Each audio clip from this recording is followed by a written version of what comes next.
20 साल की सजा पूरी करके बाहर आया एक कैदी एक रेस्टोरेंट में बैठकर नाश्ता कर रहा था। अचानक बाहर कई पुलिस गाड़ियां आकर रुकी और पूरे रेस्टोरेंट को घेर लिया। पुलिस को पूरी तैयारी में देखकर जैक को तुरंत समझ आ गया कि कुछ गड़बड़ है। उसने जल्दी से रेस्टोरेंट के अंदर नजर दौड़ाई। अंदर सिर्फ एक बुजुर्ग कपल 8 और 2 बच्चे थे। उसी पल उसे साफ हो गया कि पुलिस उसी के लिए आई है। जैक घबराया नहीं, उसने चुपचाप अपना कांटा रखा और आराम से कुछ $100 के नोट निकालकर बिल चुका दिया। उसी वक्त 2 पूरी तरह हथियारबंद पुलिस वाले दरवाजा तोड़कर अंदर घुस आए।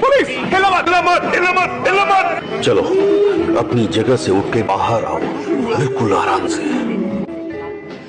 चलो अब उठो। लेकिन उन्हें नहीं पता था कि जैक एक रिटायर्ड जनरल रह चुका है और इन 2 अफसरों से निपटना उसके लिए कोई बड़ी बात नहीं थी। लेकिन जैक ने कुछ किया नहीं। उसने चुपचाप हाथ ऊपर कर दिए और गिरफ्तारी में पूरा सहयोग किया। उसे डर नहीं लग रहा था। असल बात ये थी कि वो इस छोटे से शहर में नया था और हालात समझना चाहता था। इसलिए उसने पहले जानकारी इकट्ठा करने का फैसला किया। पुलिस स्टेशन पहुंचने पर ऑफिसर केली ने उसे एक फॉर्म दिया और पर्सनल डिटेल्स पूछी। लेकिन जैक खामोश रहा और बस पुलिस स्टेशन की हर छोटी बड़ी चीज को ध्यान से देखता रहा। उसका ये रवैया चीफ एलन को गुस्सा दिला गया। उसने तुरंत ऑन ऑर्डर दिया कि जैक को डिटेंशन रूम में डाल दिया जाए। उसी वक्त डिटेक्टिव यैक्स बीच में आ गया। वो जैक को मीटिंग रूम में ले गया और गिरफ्तारी की वजह समझाई। पिछली रात शहर में एक बेहद बेरहम मर्डर हुआ था। पीड़ित को सिर के पीछे से 9 mm की 2 गोलियां मारी गई थी। मौत कंफर्म होने के बाद भी कातिल ने 2 घंटे तक बॉडी पर हमला किया और आखिर में उसे कार्डबोर्ड से ढक दिया। और आज सुबह एक गवाह ने जैक को क्राइम सीन के पास देखा था। इस वजह से जैक सस्पेक्ट बन गया था। पूरी कहानी सुनने के बाद जैक, जो अब तक चुप था, आखिरकार बोला, क्योंकि मैंने किसी को नहीं मारा, कम से कम हाल ही में तो नहीं, इस शहर में तो बिल्कुल नहीं।